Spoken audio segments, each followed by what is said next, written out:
Alright, so for the first part of our tutorial, we'll be coding in the controls for our character in a third-person view.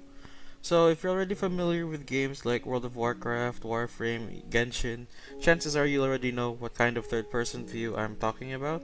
So for now, I've placed a capsule object. This will be the placeholder for the character. It's actually just a game object that you can find here, 3D object capsule. Then just like that, you already have a character placeholder. And now we'll start the scripting. So you can just go here to your project folder here. You can put it anywhere, but I put it here for um, convenience sake. Right click on an empty space, then go to create, then look for scripting, mono behavior script, and then rename it to something you won't forget. So for me, it'll be something like third person controller. There we go. Then once it's done, we can open it up in Visual Studio. Okay, so we'll start with defining some important values related to the character movement. So we'll be using some floats like public float move speed to determine the character's overall move speed. This can be changed later on, but for now we'll use something safe like 5. You can also change the jump height, so it's called jump force 5. We'll also use it as 5F. I apologize in advance for the frequent typos. I have a small keyboard and fat fingers. So we'll also do the camera. So transform, camera, transform.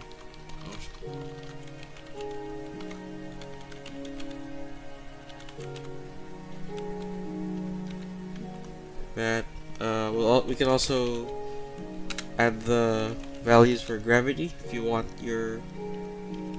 This is important because you want your character to come down later on after they jump. So we'll make it that this value for now. So next is for the references for the character controller component, which we'll add later on in Unity. So it's usually character controller. Then this one's also contains the information for gravity and velocity for the character.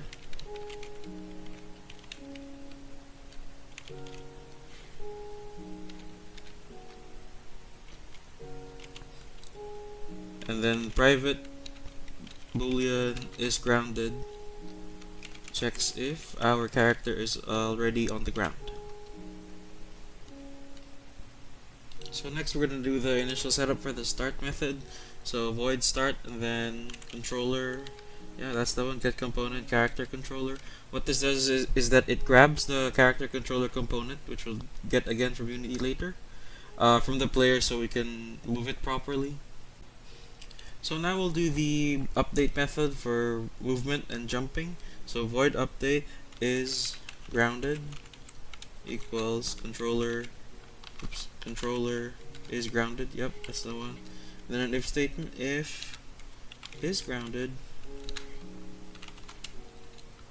then velocity. That's not the one. There we go. Less than 0. New one. Tab. Yes. Then velocity y equals, nope, not 0, -2 f. Yep. This is the small downward force to keep the player grounded so they don't bounce around without player input. So essentially what this does is that it checks whether the player is on the ground using the character controller is grounded that I used a while ago, and as for the if statement, if it's true, it resets the velocity to -2 instead of 0 to keep the player sticking to the ground so they don't get all floaty or bouncy. So now we'll do the input keys. So this is basically how you control the character using your WASD keys or spacebar for now. So it's gonna be float again, horizontal, input get axis. Yes, it was get axis. The apostrophes are important. So that's horizontal, so that's left and right, and we'll do vertical. Float. Vertical equals input get axis vertical. And then this one's for the direction, so vector 3 move direction. Not sure if this would be capitalized but normalized, yes. So now we align the character movement and the camera. So it's another if statement. If movement, move direction magnitude is equal to or greater than or equal to, let's say 0.1 f. So we'll do float target angle equals. So we do some math.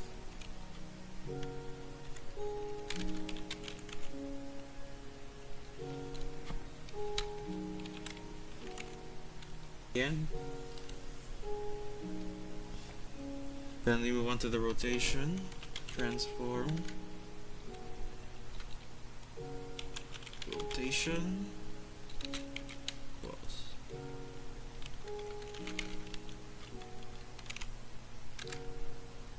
Let's maybe make it 0f again. Target angle 0f as well, yes. Vector, oops, not 2, 3, so. And then move direction equals quaternion, oops.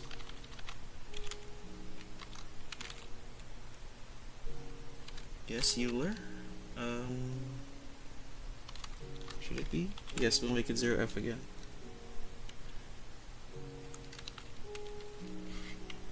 Target angle 0f. Here we are.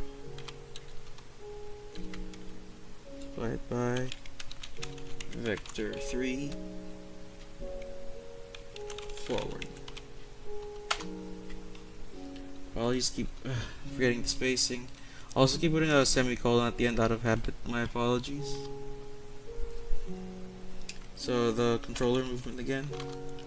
Controller move direction. Do that. Move speed. Time. Was it delta? I think yes, delta time. So what this does is that it essentially checks if the player is pressing any of the movement keys. So WASD space. The target angle calculates the desired rotation based on the camera's angle. The player rotates hopefully smoothly towards that direction, and finally move the player forward in that direction, and we're facing using the controller move. So now we'll do the jump logic. So if input get button down, then jump, followed by is grounded, we are velocity, the y-axis equals math f velocity jump force times jump force, sorry, not jump force, 2f, which is the value from a while ago, by the gravity set in Unity. There we are. So what this essentially does is that if the player presses the jump button, by default the spacebar, and is on the ground, an upward force is applied, and the formula will calculate the correct jump velocity based on the settings for gravity and jump force in Unity, which I'll show later on. Speaking of gravity, now we'll apply gravity to the character controller. So velocity y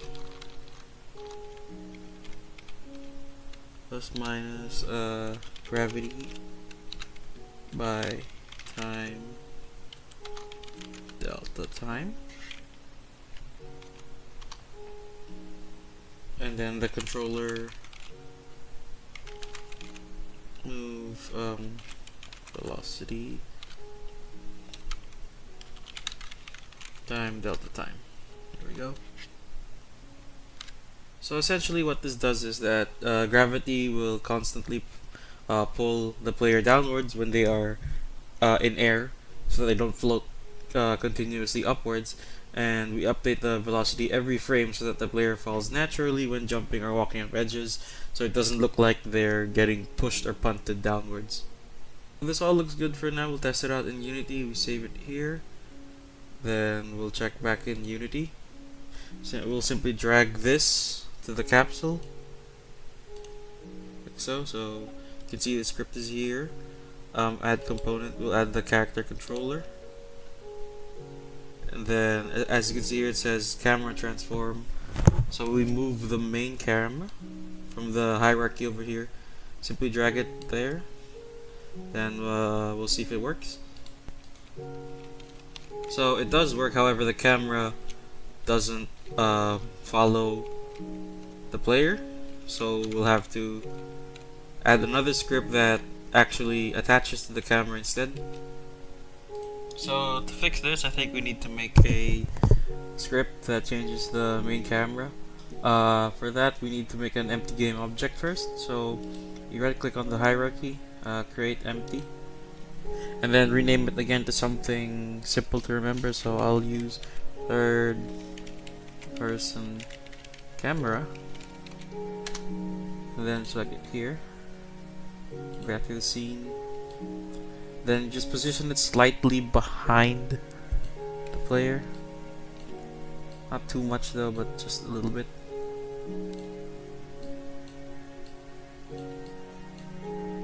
Slightly behind and above.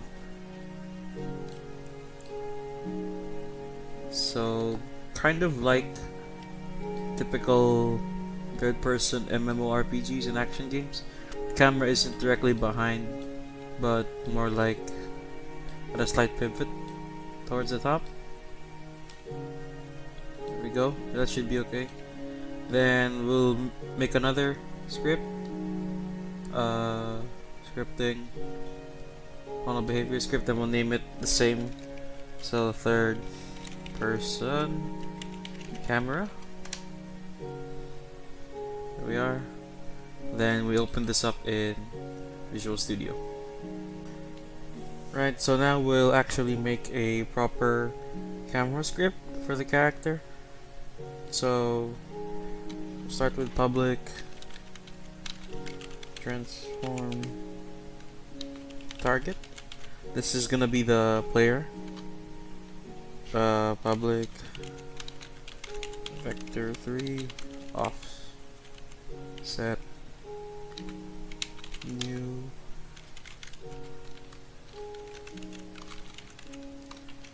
vector 3.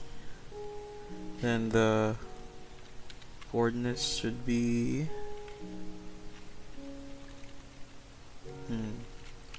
not sure if it's like this. 0, 2, 4. Try that. Then the sensitivity for the, this is by the way mouse oriented, so, or mouse input, so just like in other RPG or third person games rather, you can look around using your mouse. To F, the rotation speed,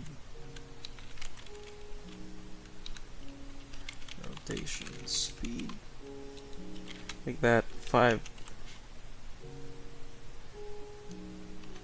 And the min.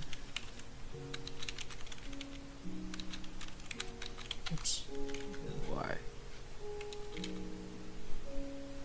I'm gonna make negative 30f. Max y equals 60f.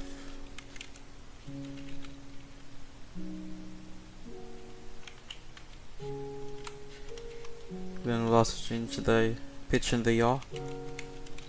So for when looking up and down, at 0, not the XR. The pitch will also be 0f. So to break it down, the public transform target, what it does is this is what the player or object is gonna be followed by, the camera. So for us, it's gonna be the player, and it'll also adjust the camera position relative to the height. The public vector 3 offset defines the camera's position relative to the target.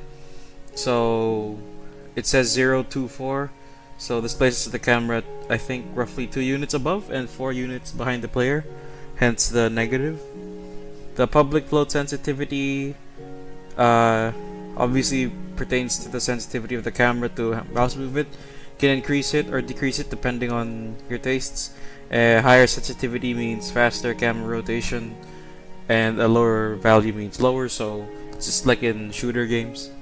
The public float min y equals negative 30f, max y 60f is how far the player can look up or down, so the x and y, sorry, the y axis, and prevents extreme camera angles, so it doesn't let the player look around way too much, so it doesn't break immersion. So the yaw controls horizontal rotation, so that's left and right, and then the pitch controls vertical, so up and down. Next we'll fix up the cursor so that you don't see a cursor when you're looking around using the mouse. Yeah, the mouse. Cursor lock state. Lock mode equals locked, yes. And then the visibility of the cursor so you don't actually see it. True, yes. So basically, the cursor will stay in the center, so it's for a more realistic feel of looking around, and the visibility will be set to false, sorry, not true, so that you don't see the cursor when you are playing the game. And then now we'll do some touching up and making sure that the camera movement is not so jittery and smooth, so we'll use late update for that. I will explain later. So for now, if target equals null return, then we'll also fix the mouse movement, so the yaw from last time, input get axis was yes axis, then we'll use the mouse's x. Oops, forgot the mouse x calculated by the sensitivity, then the pitch again,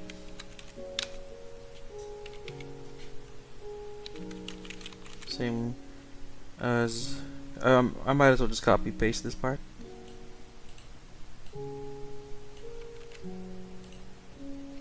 There we are.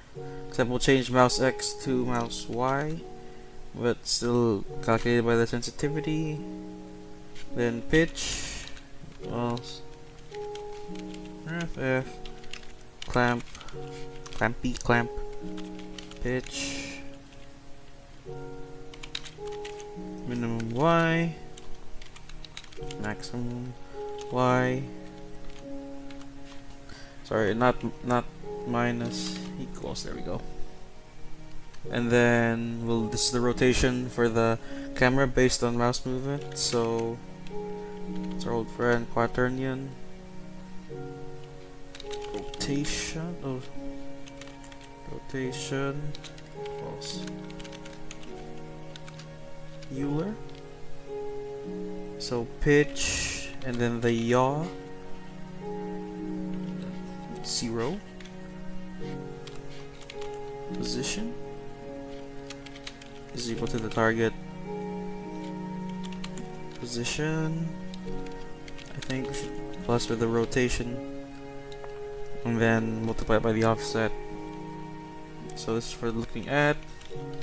Look at target